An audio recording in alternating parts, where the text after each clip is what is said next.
تقریر کے دوران صحابہ والا بنانا، یہ بات کہی اور بڑی پیاری بات ہے، صحابہ والا بنانا۔ اب کون ہے صحابہ بنانے والا؟ اب میں اگر یہ سوال بارگاہ حضرت ابو ہریرہ رضی اللہ تعالیٰ عنہ میں کروں کہ آپ ہمیں اپنا بنا لیجئے،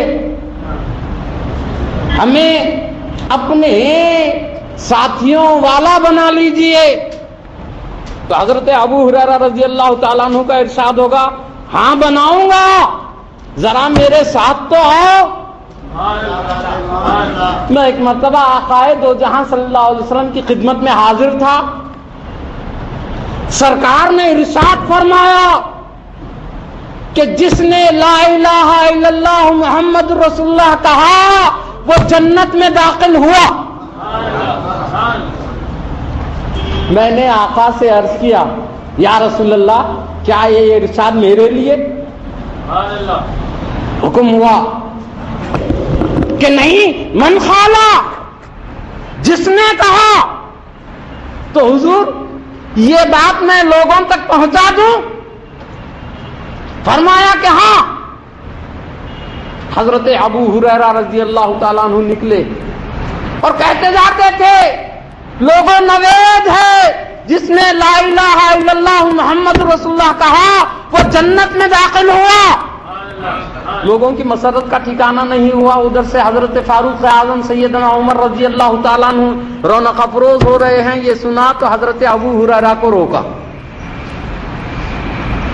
کہا یہ حق ہے لیکن اس طرح اعلان نہ کرو۔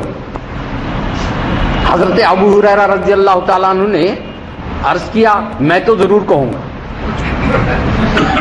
حضرت عمر نے کہا، میں کہتا ہوں کہ رک جاؤ۔ کہا میں رکنے والا نہیں۔ حضرت عمر نے بہت زور سے ان کے سینے پر اپنا ہاتھ رسید کیا، یہ گر گئی، کپڑے خاک میں آلودہ ہو گئے، بڑے رنجیدہ خاطر اٹھے۔ اب ایک ہی بارگاہ ہے حاضری کی، آقا کے پاس حاضر ہونے کے لیے آپ جب نکلے اور دربار میں پہنچے، وہ ایک باغ سا تھا جہاں حضور پاک صلی اللہ علیہ وسلم رونق افروز تھے۔ حضرت ابو ہریرہ پہنچے، دیکھا کہ مجھ سے پہلے عمر موجود ہیں رضی اللہ تعالیٰ۔ عرض کیا، یا رسول اللہ میں آپ کے اس جنت والے ارشاد کو لوگوں تک پہنچا رہا تھا، عمر نے مجھے روکا، مارا، گرا دیا۔ حضور نے سرکار فاروق اعظم کی طرف رخ انور کیا، کہا اے عمر تم نے ایسا کیا؟ عرض کیا، ہاں یا رسول اللہ، میں نے روکا، میں نے منع کیا، اور یہ جب مان نہیں رہے تھے تو مجھے انہیں مارنا بھی پڑا۔ پوچھا، عمر تم نے ایسا کیوں کیا؟ عرض کیا، یا رسول اللہ یہ اگر نوید سن لیں تو کہیں لوگ عمل سے نہ رک جائیں، اسی لیے میں نے روکا کہ کہیں احکام و فرائض سے اپنے آپ کو فارغ نہ سمجھنے لگیں، اسی لیے میں نے روکا۔ لیکن حضرت ابو ہریرہ رضی اللہ تعالیٰ عنہ کب رکنے والے تھے؟ عرض کیا، یا رسول اللہ میرے لیے کیا حکم ہے؟ میں آپ کا وہ خوشخبری والا پیام پہنچاؤں کہ نہیں؟ میرے لیے کیا ارشاد ہے؟ حضرت عمر رضی اللہ تعالیٰ عنہ بھی دیکھ رہے کہ جانے اب کیا فیصلہ رحمت ہوگا۔ عقائد و جہاں صلی اللہ علیہ وسلم نے حضرت عمر سے جب یہ سن لیا تھا کہ لوگ عمل سے رک جائیں گے، اسی لیے میں نے روکا، تو ارشاد فرمایا تھا، عمر امت کے کتنے بڑے بہی خواہ ہیں، کتنے اچھے خیر خواہ ہیں۔ اور جب حضرت ابو ہریرہ نے پوچھا، حضور اب کیا حکم ہے؟ فرمایا، اے ابو ہریرہ تم اپنا کام کرو، اے عمر تم اپنا کام کرو۔ حضرت ابو ہریرہ رضی اللہ تعالیٰ عنہ یہ خوشخبری سنانی دوڑتے ہوئے واپس ہوئے، لیکن یکایک خیال آیا واپس پلٹے، بارگاہ رسالت میں حاضر ہوئے، عرض کیا یا رسول اللہ پہلی بار گیا تھا سنانے تو حضرت عمر نے روکا، اب جانے کون بڑا خیر خواہ نکل جائے پھر مجھے روک دے، تو حضور میں چاہتا ہوں کہ آپ اپنی کوئی نشانی عطا فرما دیں تاکہ لوگوں کو آپ کی نشانی بتا کر مطمئن کر سکوں۔ اب آپ نشانی مانگ رہے ہیں، رحمت عالم صلی اللہ علیہ وسلم نے اجازت دی، ہاں مانگو، کیا مانگتے ہو؟ امامہ شریف مانگ سکتے ہیں، آقا آپ اپنا امامہ عطا فرمائیں تاکہ میں لوگوں کو آپ کا امامہ بتاؤں، لیکن نہیں، سرکار اپنی ردائے پاک دیں تاکہ ردائے افضل بتا دوں، لیکن ردائے پاک بھی نہیں مانگی، سرکار اپنا عصا دیں، حضور سے عصا بھی نہیں مانگا، مانگا تو کیا مانگا؟ آقا نالین عطا فرمائیں، اپنی جوتیاں دے دیجئے، اپنے نالین پاک دے دیجئے، نالین اقدس لیے، اب اسے ہاتھوں میں پکڑے ہوئے نہیں، بغل میں دبائے ہوئے نہیں، بلکہ نالین اقدس کو سر پر رکھ لیا اور کہتے جاتے تھے لوگوں جس نے لا الہ الا اللہ محمد رسول اللہ کہا وہ جنتی ہے، لوگ حیرت سے سنتے لیکن سر پر نالین پاک دیکھتے تو مسرور ہو جایا۔ یہ واقعہ کتب احادیث میں آیا ہے، تشریحی الفاظ اس حدیث کے، واقعہ حق ہے، لیکن حضرت ابو ہریرہ رضی اللہ تعالیٰ عنہ کے اس واقعے سے آج ہم کو جشن پاک میں کیا مل رہا ہے؟ حضرت ابو ہریرہ نے جتا دیا کہ دیکھو بہت سے لوگ آئیں گے صحابہ والا بنانے، بہت سے لوگ آئیں گے دین والا بنانے، آنے دو، جتنے آ رہے ہیں انہیں آنے دو، لیکن پہلے یہ دیکھ لو کہ ان کے سروں پہ نالین مصطفیٰ کی عظمت ہے کیا، پہلے یہ دیکھ لو،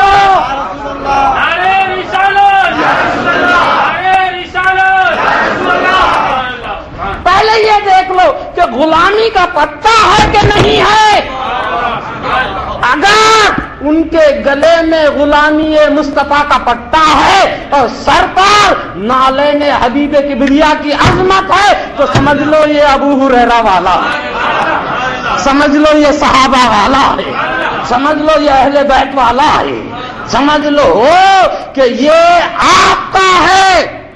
اور اگر کوئی بہت کچھ ہے لیکن نالین اتار کر آئے تو سمجھ لیجئے سب کچھ ہو سکتا ہے، ابو ہریرہ والا نہیں ہو سکتا۔ یہ تذکیہ حضرت ابو ہریرہ نے سمجھا دیا، یہ معیار بتا دیا کہ اگر پہچاننا ہے تو دیکھو ہمارے اس معیار کو پیش نظر رکھو، جو سر پہ رکھنے کو مل جائیں نالے پاک حضور تو پھر کہیں گے کہ ہاں تاجدار ہم بھی۔ میں آپ سے عرض کروں کہ آپ کے میرے سب کے سروں پر نالین حبیب کبریا کی عظمت ہے، اللہ نے دین و دنیا کی دولتوں سے مالا مال کر دیا ہے۔ دیکھیے غلامی مصطفیٰ بڑی چیز ہے صلی اللہ علیہ وسلم، واقعہ نگاری نہیں کروں گا، اختصار کے ساتھ عرض کروں۔ فتح مکہ کا دن ہے، حضرت بلال رضی اللہ تعالیٰ عنہ، سارے لوگ تو فتح کی خوشی میں سرشار ہیں لیکن حضرت بلال کا دل دھڑک رہا ہے، سب کو مکے کی فتح کی خوشی ہے لیکن حضرت بلال کو ایک فکر ہے کہ میں مؤذن خاص ہوں آقائے دو جہاں کا، آج تک مجھے یہ منصب حاصل رہا کہ الحمدللہ اسلام کی پہلی اذان دینے کا بھی اعزاز مجھے حاصل ہے، مدینے میں مسجد نبوی میں اذان میرا مقدر، سفر میں ہو تو اذان میں دیتا، غزوات میں ہو تو اذان میں دیتا، حضر میں ہو تو اذان میں دیتا. لیکن آج مکہ فتح ہو گیا ہے, ایک سے ایک مغرور بارگاہ رسالت میں گردن جھکائے ہوئے. جانے آج میرا منصب رہے یا نہ رہے, حضور کس کو یہ حکم دے دیں, کس کو اس عزت سے مالا مال کر دیں کہ جاؤ فتح کی پہلی اذان تم دینا. لیکن جذبہ غلامی کہتا ہے بلال ڈرتا کیوں ہے, فکر کیوں کرتا ہے؟ تیرا آقا رحمت والا تاجدار ہے, اپنے غلام کو فراموش نہیں کرے گا.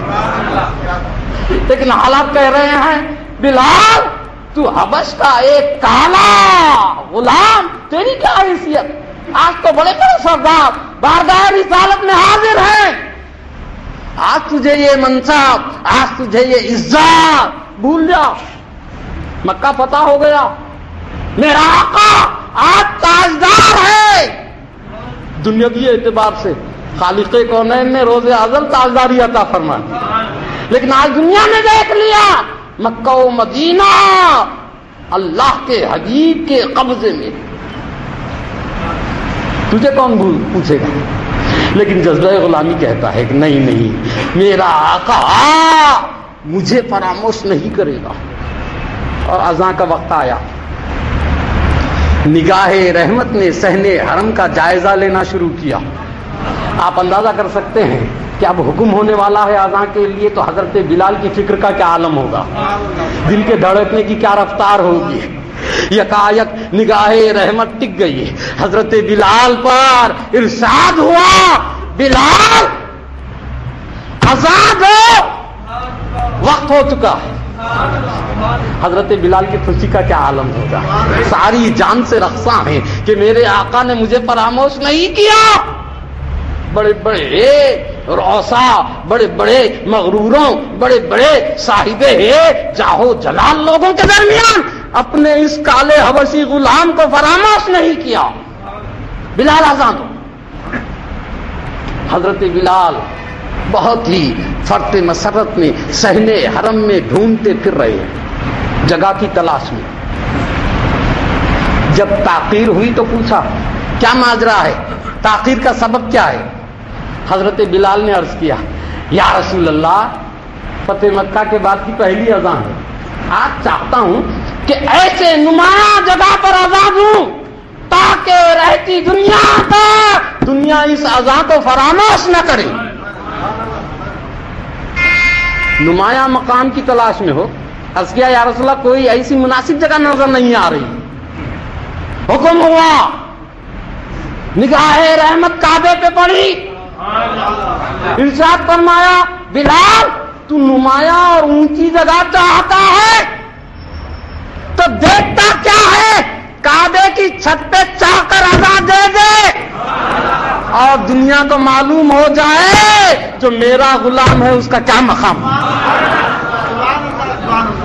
حضرت بلال کعبے کی چھت پر چڑھ گئے, اب بھی اذان شروع نہیں کرتے. ارشاد ہوا اب کیا معاملہ ہے؟ تو عرض کیا یا رسول اللہ اب تو بہت بڑا مسئلہ ہے. مدینے میں اذان دیتا تھا تو کعبے کی طرف رخ کرتا تھا, سفر میں اذان دیتا تو کعبے کی طرف رخ کرتا تھا, حضر میں اذان دیتا تو کعبے کی طرف رخ کرتا, جہاد میں اذان دیتا تو کعبے کی طرف رخ کرتا. آقا آپ کی غلامی نے آج کعبے کی چھت پر پہنچا دیا ہے, اب حیران ہوں کہ ادھر رخ کر کے اذان. آقا دو جہاں نے فوراً ارشاد فرمایا حیران نہ ہو, جب کعبے کی چھت پہ پہنچ گیا ہے تو فکر نہ کر, میری طرف رخ کر کے اذان.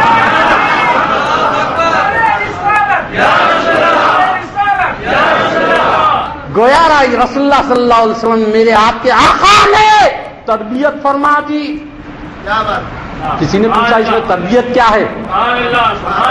کہا یہ ارشاد نبوی ہے, تلقین و تعلیم و تربیت سے خالی نہیں ہوتا. قیامت تک کے امت کی تربیت فرما دی. تم عابد بنو, زاہد بنو, متقی بنو, پرہیزگار بنو, صالح بنو, ولی بنو, قطب بنو, غوث بنو, امام بنو, اتنے آگے بڑھو، اتنے آگے بڑھو، اتنی ترقی کرو، اتنا عروج پاؤ کہ اگر کعبے کی چھت پہ بھی پہنچ جاؤ تو خبردار مجھ سے رخ نہ موڑنا۔ سرکار نے یہ جتا دیا، خبردار مجھ سے رخ نہ موڑنا، اور آقا کی اس تعلیم پر یہ امت آج تک قائم ہے۔ الحمدللہ ہم بڑے فخر سے کہہ سکتے ہیں کہ چاہے کوئی معاملہ ہو، امت کا رخ ہمیشہ آقا کی طرف ہے۔ آخری دو جملے یہ عرض کر کے اپنے کلام کو سمیٹ لوں گا کہ ہمارا یہاں آنا دراصل ان کی رحمت، ان کی عطا، ان کی نوازشات کو اپنے لیے یقینی بنا لینا۔ واقعہ نگاری نہیں کروں گا، بہت اختصار کے ساتھ عرض کروں۔ یہ واقعہ حضرت انس رضی اللہ تعالیٰ عنہ اور ایک جگہ حضرت جابر سے آیا ہے۔ خندق کے موقع پر جب حضور کو دعوت دی تھی تو گھر میں صرف 2 آدمیوں کے مہمانی کا انتظام ہے، لیکن جب حضرت جابر نے حضور سے عرض کیا تھا رضی اللہ تعالیٰ عنہ نے، سرکار دو عالم صلی اللہ علیہ وسلم سے عرض کیا کہ حضور غریب خانے میں دعوت ہے، سرکار قدم رکھ کر ہمیں دائمی برکتوں سے مالا مال فرما دیں۔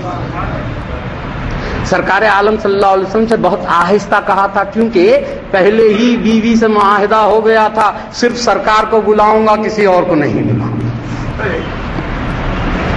چنانچہ جب آہستگی کے ساتھ عرض کیا تو حضور پاک صلی اللہ علیہ وسلم نے تمام صحابہ کو یہ خوشخبری دی کہ لوگوں تمہارے لیے نوید ہے، جابر کے گھر تمہاری دعوت ہے۔ حضرت جابر جانتے ہیں گھر کا حال، ساری جان سے لرز اٹھتے، دوڑے دوڑے گھر آئے، بیوی کو پکار کر کہا، بیوی غضب ہو گیا۔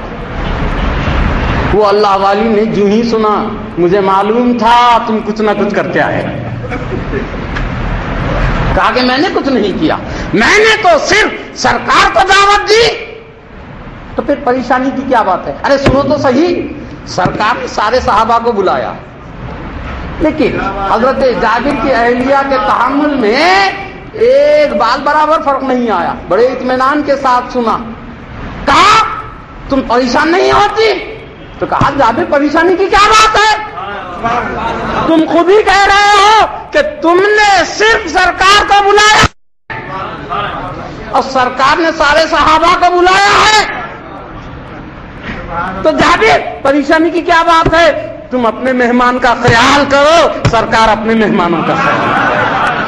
اور دنیا جانتی ہے کہ سرکار نے اپنے مہمانوں کو کیسا نوازا ہے، اور ہمیں یقین ہے کہ آج یہاں رونق افروز ہونے والے ایک ایک عاشق رسول کو سرکار عالم صلی اللہ علیہ وسلم اس دنیا میں بھی نواز رہے ہیں، اور انشاءاللہ تعالی آخرت میں بھی ان کی شفاعت ہمارا مقدر بنے گی، کھڑے ہو جائیں اور بارگاہ رسالت پناہی صلی اللہ علیہ وسلم میں صلاۃ و سلام کا نذرانہ عقیدت